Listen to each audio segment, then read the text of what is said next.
मुझे अपना के मुझे फिर से पराया क्यों कर दिया माँ?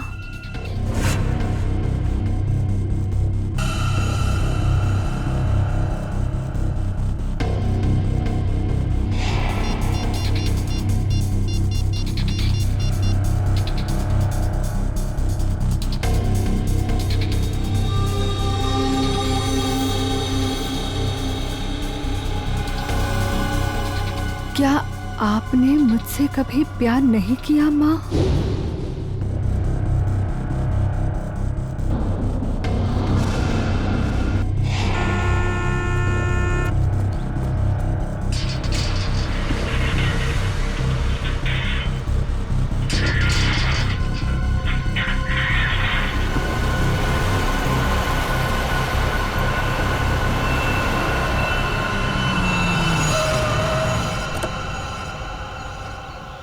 नमस्ते मैडम जी।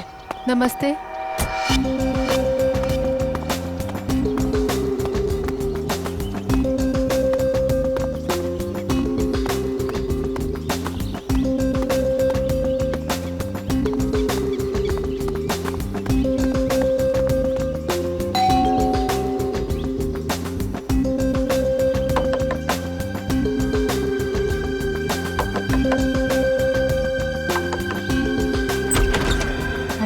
दरवाजा कैसे खुला है? विनीता, विनीता, विनीता, कहाँ हो तुम? सो रही हो क्या? विनीता। अंकल, आंटी, कोई आवाज क्यों नहीं दे रहा है?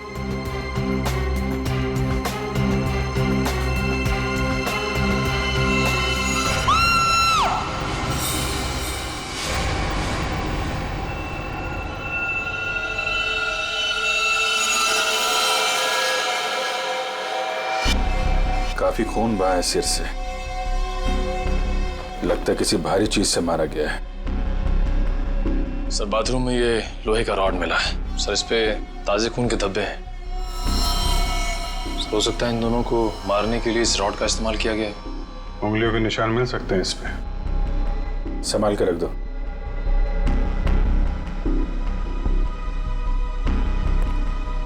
वैशाली जी, आपने सबसे पहले देखा लाशों को? मैंने और मेरी फ्रेंड विनीता ने टेनिस खेलने का प्लान बनाया था। जब मैं यहाँ आई तो विनीता मुझे नहीं मिली और अंकल आंटी की लाश। लाश के आसपास किसी को देखा था? यहाँ पे कोई नहीं था। और बाहर का दरवाजा खुला हुआ था? जी, पर मुझे विनीता की फिक्र हो रही है क्योंकि उसका फोन सुबह से बंद आ रहा है। विनीता का कोई फोटो है आपके पास? फोटो तो ये रही। वंश सर, ये फोटो सब चेक ना किया और पुलिस स्टेशन में भेजो। इसकी जान को खतरा हो सकता है। सर। और आप हैं यहाँ के वॉचमैन। वॉचमैन का मतलब समझते हो? घर का रखवाला। ये रखवाली की तुमने अपने मालिक और मालकिन की? कैसे कहूँ साहब, अब तो ये बोझ पूरी जिंदगी मेरी आत्मा पर रहने वाला। तुम्हारे रहते हुए खूनी अंदर आया तो आया कैसे? ये बात तो मेरे लिए भी पहेली बनी हुई है। ऐसी पहेली सुलझाना सीआईडी को अच्छी तरीके से आता है। प्लीज साहब, मेरे बाबूजी से इस तरह बात मत कीजिए। ये दिल के मरीज है और अगर इन्हें कुछ हो गया तो मेरा क्या होगा?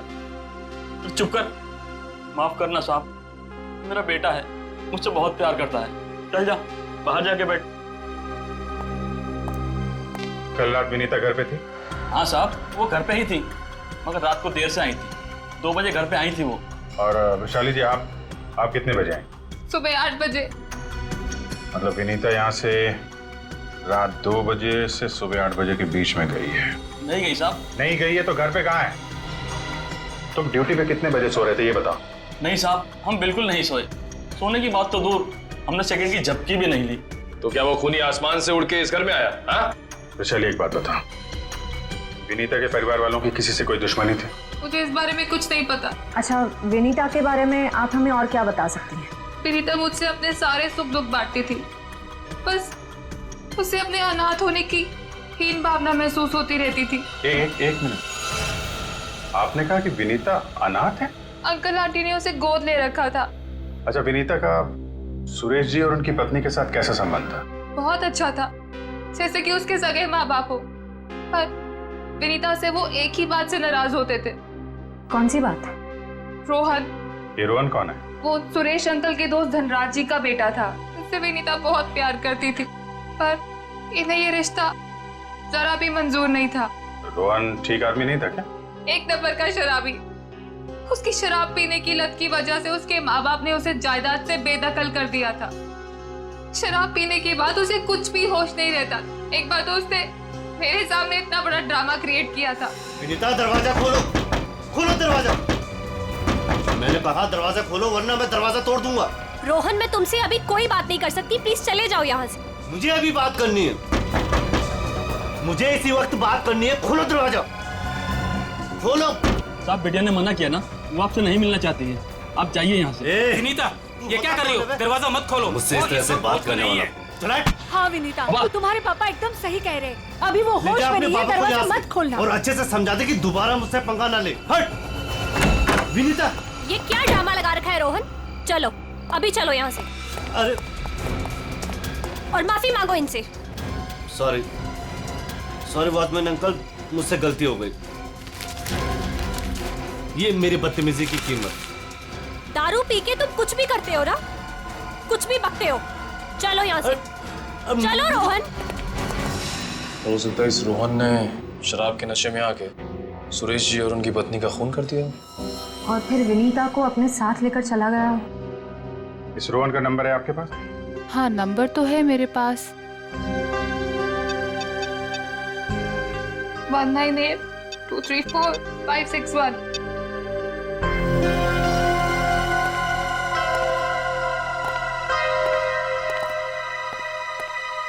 रोहन का फोन भी बंद आ रहा है। सर, अब एक बात समझ में नहीं आ रही है। अगर वो खूनी मेन गेट से अंदर नहीं आया तो फिर कहाँ से आया? घर को चेक करते हैं।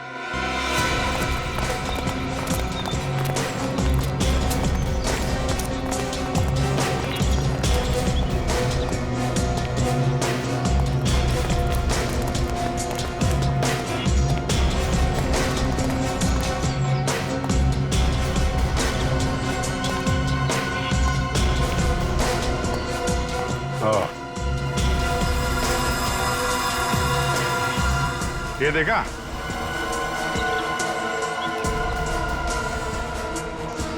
लगता है खूनी यहां से अंदर आया और फिर यहीं से बाहर भाग गया।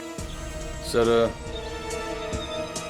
खूनी यहाँ से आ जा सकता है, लेकिन खूनी विनीता को यहाँ से कैसे लेके जा सकता है? हाँ सर, अगर विनीता के साथ उसने जोर जबरदस्ती की होगी तो विनीता चीखती चिल्लाती शोर मचाती।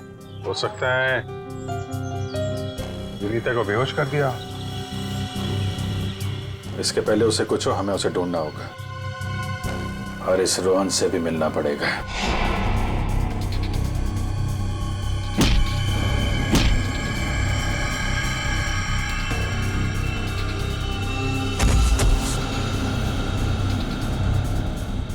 सर, अभिजीत सर ने रोहन का यही का पता बताया।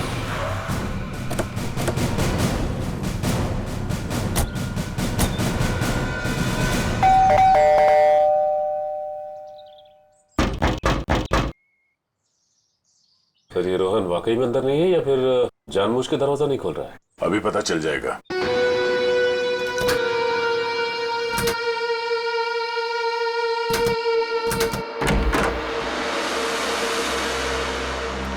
हो सकता है उसने विनीता को यहीं कहीं छुपा के रखा हो।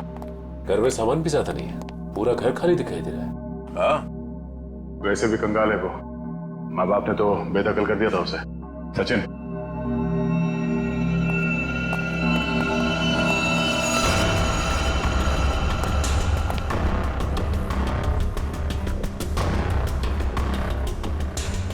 सर, यहाँ तो कोई भी नहीं है, ना ही विनीता और ना ही रोहन।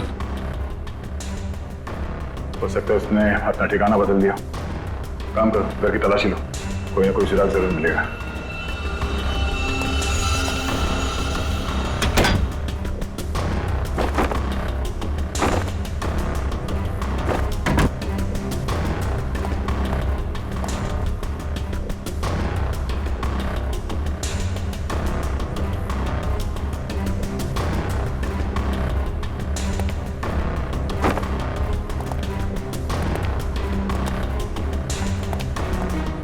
चारों तरफ किताबें ही किताबें पढ़ी।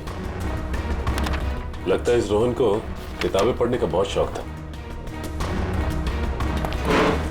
नजरिया बदलिए, बहुत अच्छी किताब है ये।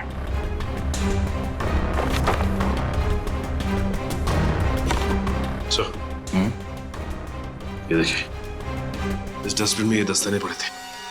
लगता है किसी ने अभी भी जलाया। मतलब इन दस्तानों का इस केस से कुछ लेना देना है।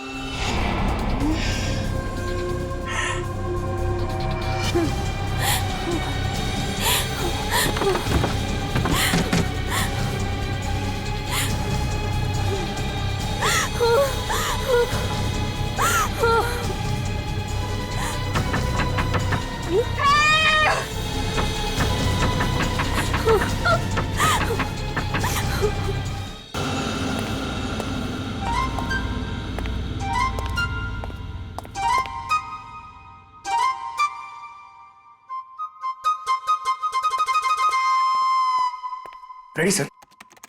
मेरे इतने बड़े शरीर के इत्तू से दिमाग में ना एक बात नहीं घुस रही है। कौन सी बात? ये रोहन का मेन मकसद था विनीता से शादी करना, करेक्ट? करेक्ट। फिर इसने अपने सास ससुर की जान क्यों ली? अरे वृषाली ने बताया था ना कि उसे शराब पीने की बहुत जबरदस्त लत थी, और शराब के नशे में लोग अक्सर कुछ भी कर जाते, उन्हें कुछ याद नहीं रहता। हाँ क्या? क्या? शराब के नशे में इतनी ऊंची दीवार कोई कैसे चढ़ सकता है, भले रस्सी के सहारे क्यों?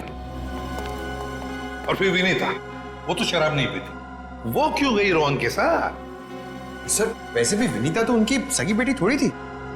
जो कुछ भी हो, जो कुछ भी हो, लेकिन वो अपने माता पिता से बहुत प्यार करती थी। नहीं नहीं नहीं, कुछ और ही चक्कर है। लगता है इन दोनों को मारने का ही प्लान था। सर हाँ, लगता है ये काम किसी लुटेरे का होगा। फ्रेडी लुटेरा नहीं हो सकता। कोई लूटने के लिए आता तो घर का सारा सामान वैसे के वैसे कैसे रहता? नहीं नहीं, ये मुजरिम जो भी है ना, उसका एक ही मकसद था, इन दोनों को खत्म करने का। सर, हाँ, एक बहुत ही हैरान कर देने वाली बात पता चली है। क्या? सर विनीता ने 1 हफ्ते पहले फायर ब्रिगेड में फोन किया था, और ये रही उस फोन कॉल की audio clip. Hello fire brigade, मेरे घर में आग लगी है, प्लीज जल्दी किसी को भेज दीजिए। मेरा एड्रेस है 603 हर्ष विहार शांति नगर। लेकिन सर जब फायर ब्रिगेड वाले उनके घर पहुंचे तो विनीता की मम्मी माला जी ने उन्हें ये कहकर वापस भेज दिया कि वहां कोई आग वाग नहीं लगी है। हाँ, उसके घर में तो कोई आग लगने का निशान भी नहीं मिला। अरे झूठ क्यों कहा उसने? यही बात तो समझ में नहीं आ रही। फायर ब्रिगेड वाले ने खुद देखा था स्टोर रूम से धुआं निकलते हुए। उसने अंदर जाना भी चाहा, लेकिन माला जी ने उसे रोक दिया। माला जी ने फायर ब्रिगेड वाले को अंदर जाने से रोक दिया? क्यों? कुछ और ही चक्कर है।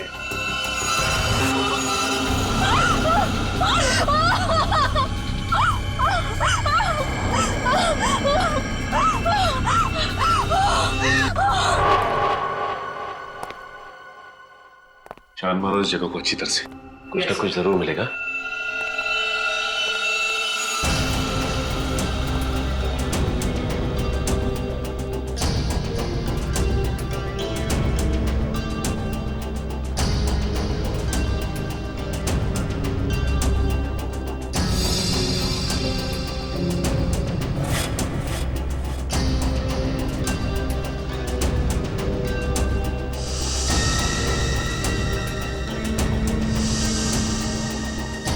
ये क्या हुआ सर?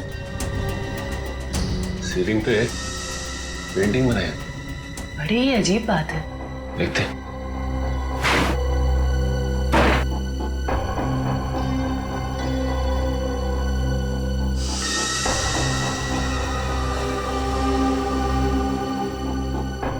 ये क्या? ये तो लगता है धुएं से बना हुआ निशान है, जलने की वजह से। मतलब सर फायर ब्रिगेड वाला सही कह रहा था, यहाँ पे आग तो जरूर लगी है। सर इस पेंटिंग से जली हुई सीलिंग को अच्छी तरह छुपाने की कोशिश की है। लेकिन सवाल ये उठता है कि सुरेश की पत्नी ने झूठ क्यों बोला फायर ब्रिगेड से? आखिर यहाँ पे ऐसी कौन सी आग लगी थी? सीलिंग का सिर्फ यही वाला हिस्सा जला।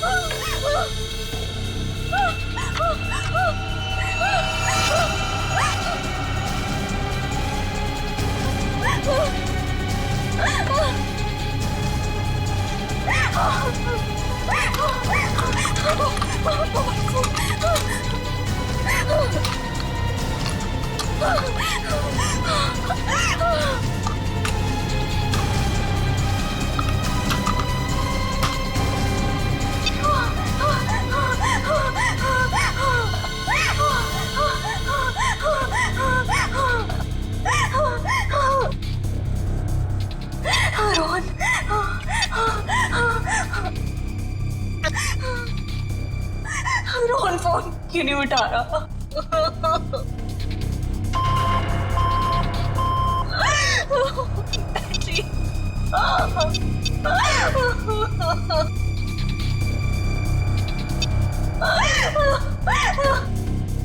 वैशाली पे फोन नहीं उठा रही। बैटरी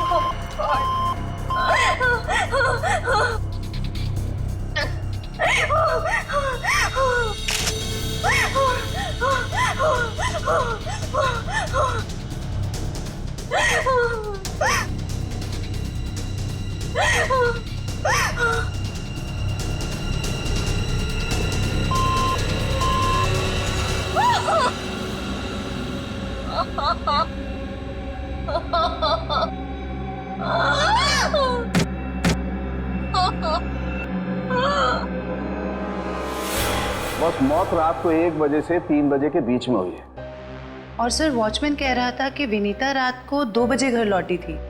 सर अगर खून उससे पहले हुए होते तो वो चीखती चिल्लाती या बाहर जाती। मतलब खून 2 और 3 बजे के बीच में हुए हैं। सालून के साहब, हमें जो लोहे का रॉड मिला था उसके ऊपर से खूनी के उंगलियों के निशान मिले या नहीं? नहीं, बस कोई उंगलियों के निशान नहीं मिले। नहीं मिले? रोहन के घर में से हमें आधे जले हुए ग्लव्स मिले थे। कहीं रोहन ने वो ग्लव्स तो नहीं पहने थे ये खून करते वक्त? हो सकता है। तारिका वही चेक कर रही है। सर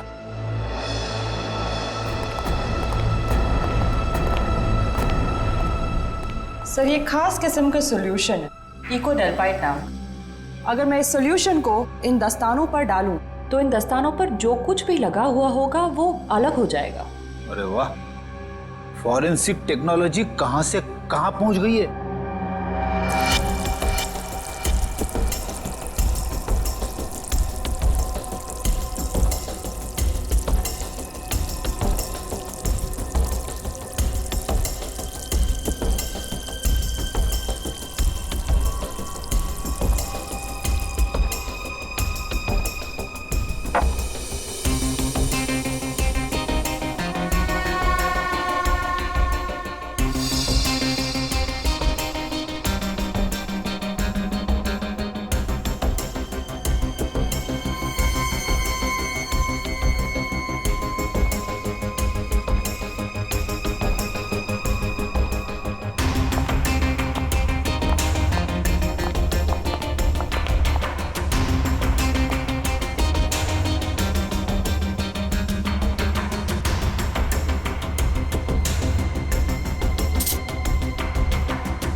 अरे इन पे तो खून लगा है, देखते हैं किसका है।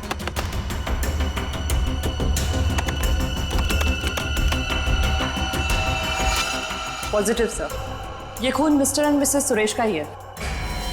मतलब सर ये खून रोहन ने ही किया है? एक मिनट बोलो।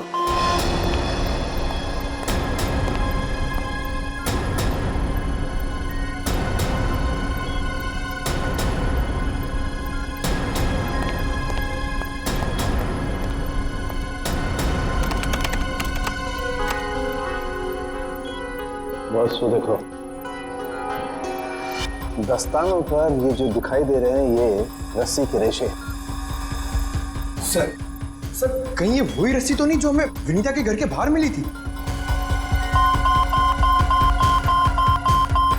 ये डॉक्टर साहब का कंप्यूटर कैसा है? टी टी टी टी करते रहता है। बस दस्तानों पर रस्सी के रेशे के अलावा कुछ और भी है। क्या? थोड़ा वक्त दो, पता लगाता हूं।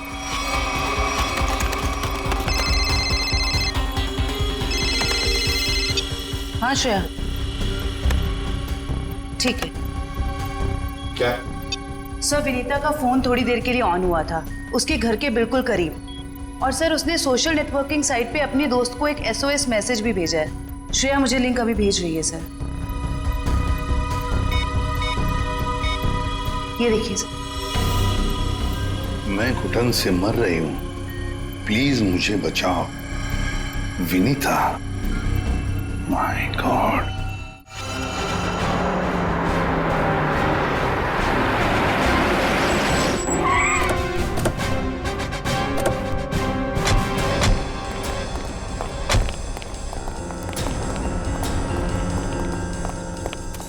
फिर मोबाइल कंपनी ने बताया कि विनीता का फोन आखिरी बार यही ऑन हुआ था।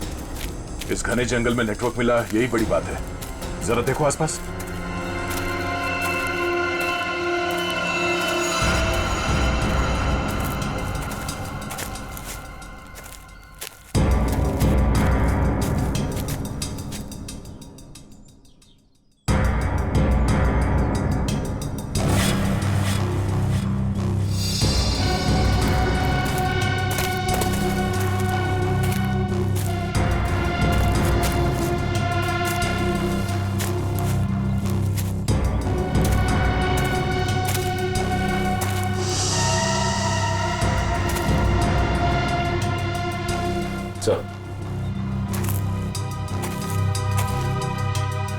सामने एक झोपड़ी दिखाई दे रही है।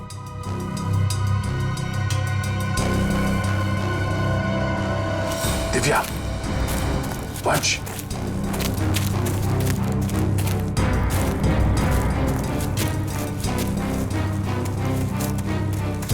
चौकन्ने रहना।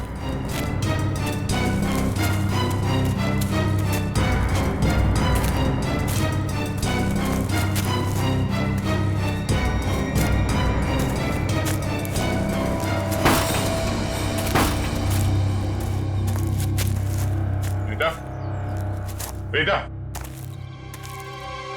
तो तलाशी लो।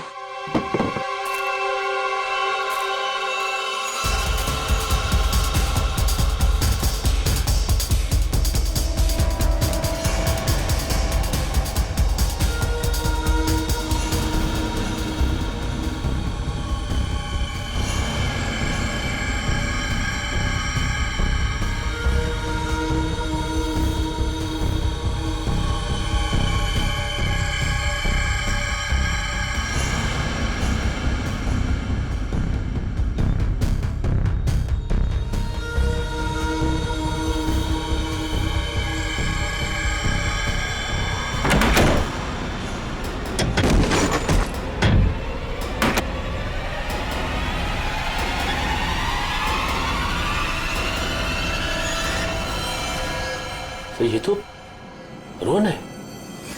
सॉरी वॉचमैन अंकल, मुझसे गलती हो गई। हम लोग सोच रहे थे कि सब रोहन का किया था, पर किसी ने इसे ऊपर पहुंचा दिया। सर कहीं ऐसा तो नहीं कि विनीता ने अपनी आत्मरक्षा के लिए इसे मार दिया?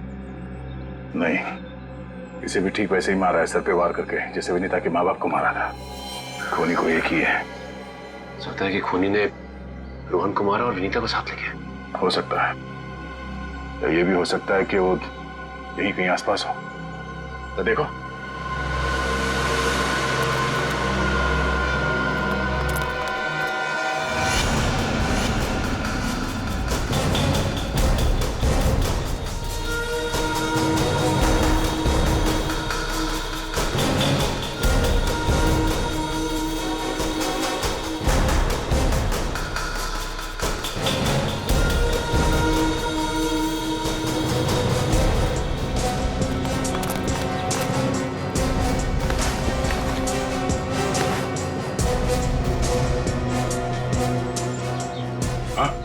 पास भी कुछ नहीं मिला।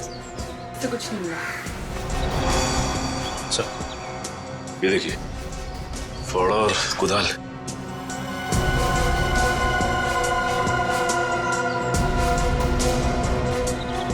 कहीं जमीन के नीचे तो नहीं?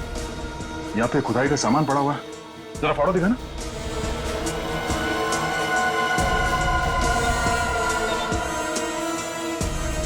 इस फावड़े पे गीली मिट्टी लगी हुई और ये पत्ता। अब विनीता को यहाँ जमीन के नीचे रखा गया है, जंगल के किसी ऐसे हिस्से में जहाँ पे ये पत्ते मिलते हो। ढूंढो, जरा देखो आसपास।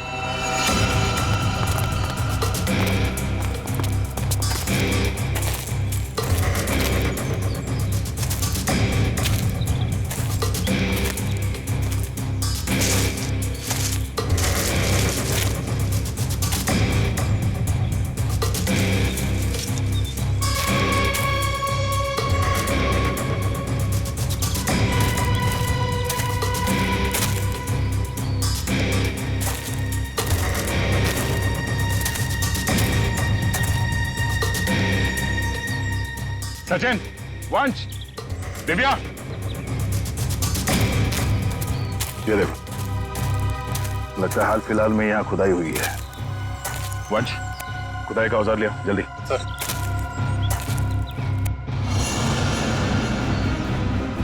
गुड, यहाँ पे खोदना शुरू करो।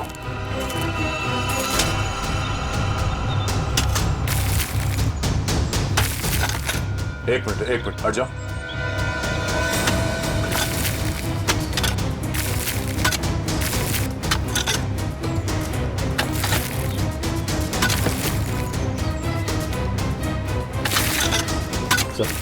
हाँ? कुछ है। एक मिनट, खोदना बंद करो, हाथ से निकालो।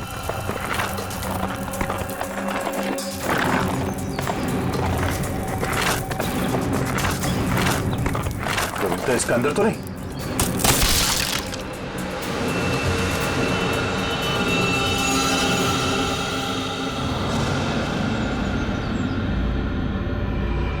विनीता! ओह नो, सांसें धीमी चल रही है, इसे अस्पताल ले जाना होगा। निकालो उसको बाहर जल्दी। हाथ दो, निकालो बाहर निकालो। पैर पकड़ो उसके। चलो।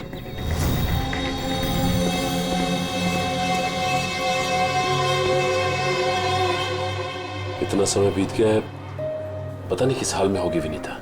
हम तो वक्त रहते उसे यहाँ ले आए, उम्मीद तो यही है कि वो ठीक हो जाएगी। ठीक भी हो जाएगी तो भी रोहन की मौत और उसके माँ बाप की मौत का सदमा पता नहीं बर्दाश्त कर पाएगी कि नहीं। मैं हमेशा कहता हूँ कि सीआईडी में सबसे मुश्किल काम यही है, किसी को किसी अपने की मौत की खबर देना। हाँ डॉक्टर साहब, कैसी है विनीता?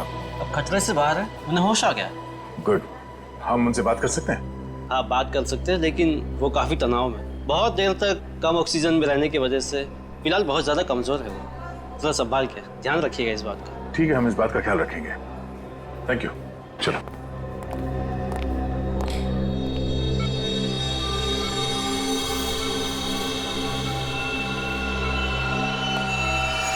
अरे नहीं नहीं नहीं, लेटे रहो, आराम करो।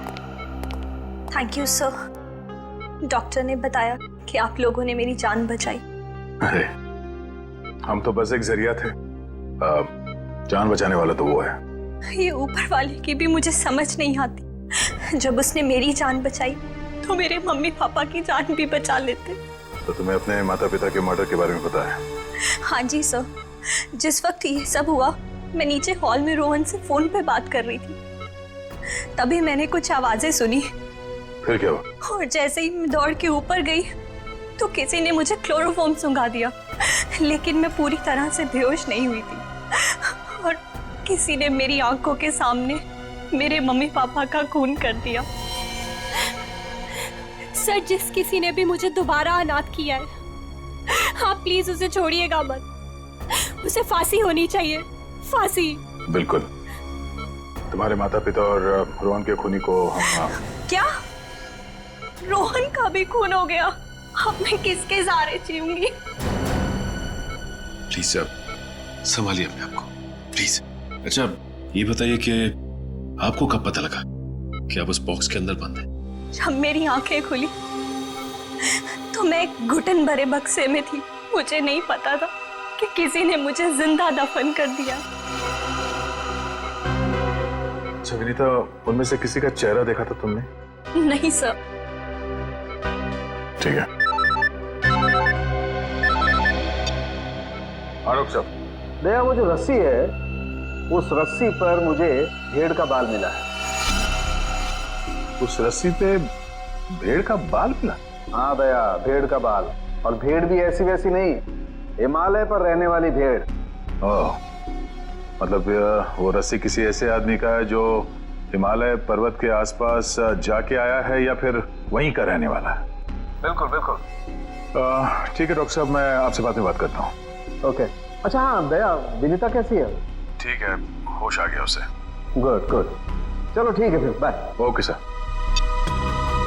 विनीता, ये बताओ कि तुम्हारे आसपास में कोई ऐसा आदमी है जो हाल ही में हिमालय जाके आया था क्या, या फिर वहीं का रहने वाला हो जो यहाँ पे आया हो?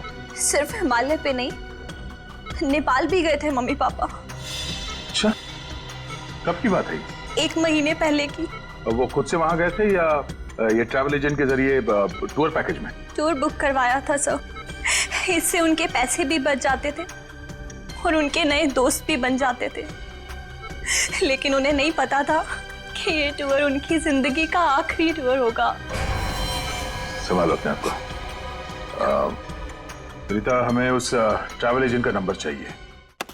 सर, विनीता के माता पिता के साथ जितने भी लोग नेपाल गए थे उन सभी से पूछताछ कर लिए। तो क्या पता चला? सर, नेपाल में एक अनाथ आश्रम है। सुरेश जी और माला जी जब भी नेपाल जाते थे वो इस अनाथ आश्रम में जरूर जाते थे। बानवीर संस्था। विनीता को भी तो यहीं से गोद लिया था माला और सुरेश ने। जी सर। हाँ, देखते हैं जरा इनसे बात करके। हेलो, देखिए मैं एसीपी प्रद्युमन बोल रहा हूँ, सीआईडी से, या मुंबई। अच्छा देखिए, मुझे माला और सुरेश के बारे में कुछ इंफॉर्मेशन चाहिए। हाँ, वो 1 महीने पहले आपके यहाँ आए थे ना? अच्छा अच्छा, तो प्लीज एक काम करेंगे आप, वो फोटोग्राफ्स हमारे सीआईडी के वेबसाइट पर मुझे भेज देंगे आप? Okay, thank you. क्या हुआ सर? किसकी तस्वीरें मंगवाई आपने? विनीता को गोद लेने से पहले सुरेश और माला ने इसी अनाथ आश्रम से 1 साल पहले एक लड़के को गोद लिया था, गोविंद नाम में। गोविंद, लगता है फोटोग्राफ्स आ गए।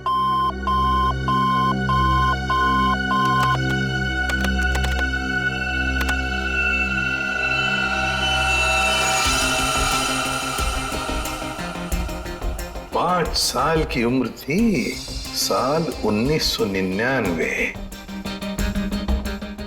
मतलब सर, वो आज तकरीबन 20 साल का होगा। अभी पता चल जाएगा गोविंद अगर आज है कैसे दिखता होगा।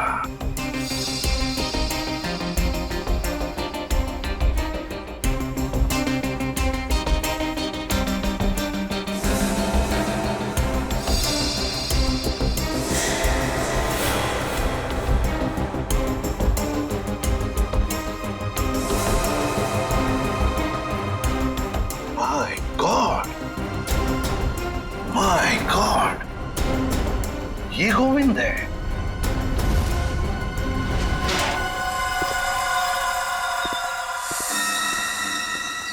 अब देखते हैं कहां भागेगा।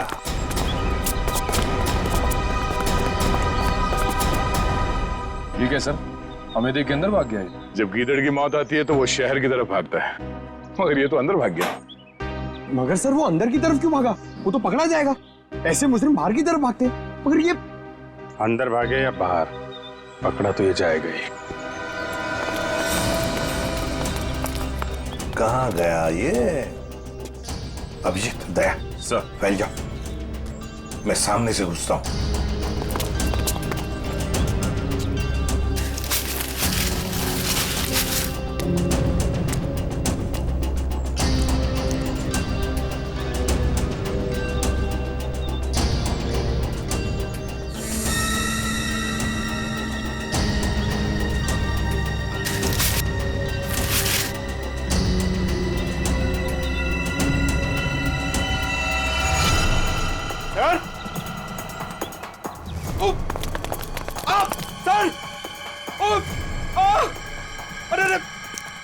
क्या हुआ? सर खुजली हो रही है सर। अरे खुजली कहाँ से होने लगी तुम्हें? सर बहुत तेज खुजली हो रही है सर। ये झाड़ की वजह से। अभिजीत क्या हुआ इसे? सर ये प्लांट ये बहुत गड़बड़ है, इसकी वजह से इसको खुजली हो रही है। एक मिनट अरे जल्दी से हॉस्पिटल ले जाओ। कुछ नहीं होगा, आ जाओ आराम से संभाल के। तो जानबूझकर हमें यहाँ अंदर बुलवा लिया है, जाल रचा है उसने खुजली वाले पौधों का। संभल के रहना, यहीं कहीं छुपाई है।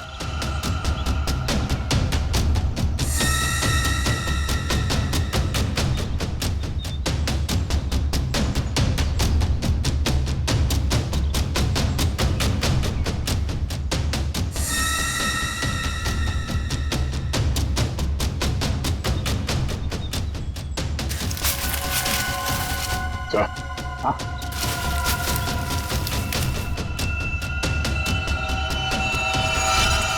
चलो बाहर निकलो। बहुत बना लिया पौधों को हथियार। अब विदाई का समय आ गया है तुम्हारा, ससुराल चलना है। चलो प्लीज साहब, मेरे बाबूजी से इस तरह बात मत कीजिए। बहुत गड्ढे खोद लिए दूसरों के लिए, गिर गए ना उसी में। सर पानी मंगाइए सर, वरना मैं खुजली से मर जाऊंगा। पानी क्यों? खुजली का इलाज हम अपने साथ लेके चलते हैं। किसी औलाद के लिए अपने माँ बाप का खून करना इतना आसान नहीं होता सर, फिर चाहे वो माँ बाप सौतेले क्यों ना हो। गोद लिया था ना उन्होंने तुम्हें, फिर वॉचमैन को क्यों सौंप दिया? यही सच तो मैं भी जानना चाहता था सर, कि मुझे गोद लेने के 1 साल बाद मेरे माँ बाप को ऐसा क्या सूझा कि उन्हें लगा उन्हें एक लड़की को गोद लेना चाहिए, और मुझे फिर ऐसे ही सड़क पर छोड़ दिया और विनीता को गोद ले लिया। क्या तुम्हें सड़क पे छोड़ दिया? हाँ सर, ऐसा बर्ताव तो कोई अपने जानवर के साथ भी नहीं करता, जैसा उन लोगों ने मेरे साथ किया। वो तो भला हो मेरे बाबूजी का, जो उन्होंने मुझे रोता हुआ बस स्टॉप पर देखा और अपने साथ अपने घर ले गए, और तब मेरी अच्छी परवरिश की उन्होंने। सुरेश और माला ने पहचाना नहीं तुम्हें? नहीं सर, मैंने हाल फिलहाल में उनके घर जाना शुरू किया था। मेरे बाबूजी की उम्र हो गई थी, तो मुझे लगा मुझे नौकरी करनी चाहिए। क्या तुम्हारे बाबूजी जानते नहीं थे कि तुम उनके मालिक के बेटे हो? नहीं सर, जब मैं उन्हें मिला था तब वो वहां काम नहीं करते थे, और सर मैं इसे कोई इत्तेफाक नहीं कहूंगा, तो भगवान ने मेरे साथ इंसाफ की। तुम्हें किसने अधिकार दिया सजा देने का? सजा देने का हक सिर्फ अदालत को है। क्या तुम शुरू में ही पहचान गए थे उन दोनों को? ये बात तुम्हें मालूम कैसे पड़ी कि उन्होंने तुम्हारे साथ ऐसा किया था? नहीं पहचाना था सर। एक दिन मैं बगीचे में काम कर रहा था, तो माला मेम साहब ने मुझे घर के अंदर बुलाया था किसी काम से। विनोद। जी मेम साहब। जरा ऊपर आना, तो काम है। अभी आया। जी मेम साहब। विनोद देखो, ये पुरानी अलमारी है, इसे ठीक से स्टोर रूम में रख देना। हाँ जी मेम साहब। हाँ।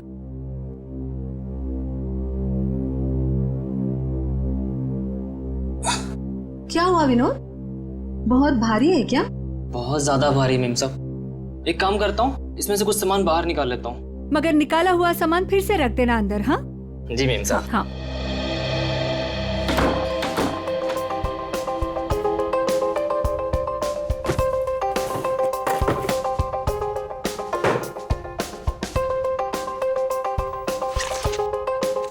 कितनी प्यारी प्यारी ड्राइंग्स हैं।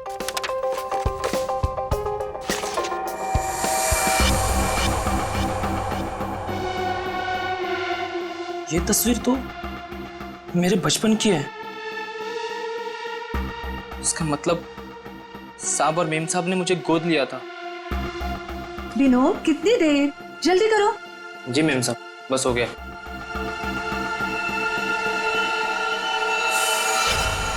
और फिर तुम नेपाल गए सच्चाई का पता लगाने? हाँ सर, और जब मुझे सच का पता चल गया तो मैंने पूरे परिवार के नाक में दम करना शुरू कर दिया।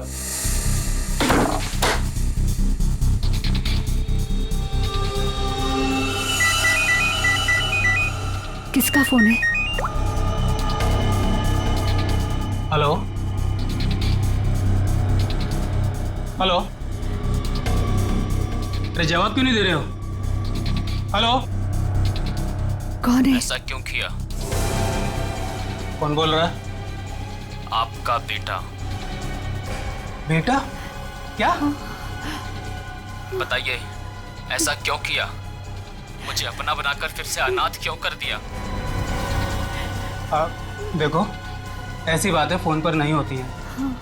आमने सामने मिलो, फिर बैठ के बात करते हैं। बताइए कहाँ मिलना है? मेरे घर। ठीक है, पहुंच गया।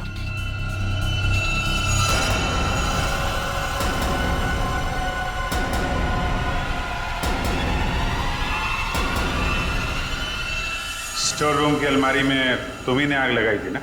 हाँ सर, पर माला जी नहीं चाहती थी कि उनकी सच्चाई दुनिया को मालूम पड़े और समाज में उनकी बेइज्जती हो, इसीलिए फायर ब्रिगेड को भी उन्होंने वापस भिजवा दिया। और रोहन? रोहन को क्यों मारा? मैं रोहन को नहीं मारना चाहता था सर, उससे मेरा कोई लेना देना था ही नहीं। मैं तो उसके घर गया हुआ था वो दस्ताने रखने के लिए, ताकि आप लोगों को दस्ताने उसके घर से मिले और आप लोग उस पर शक करें।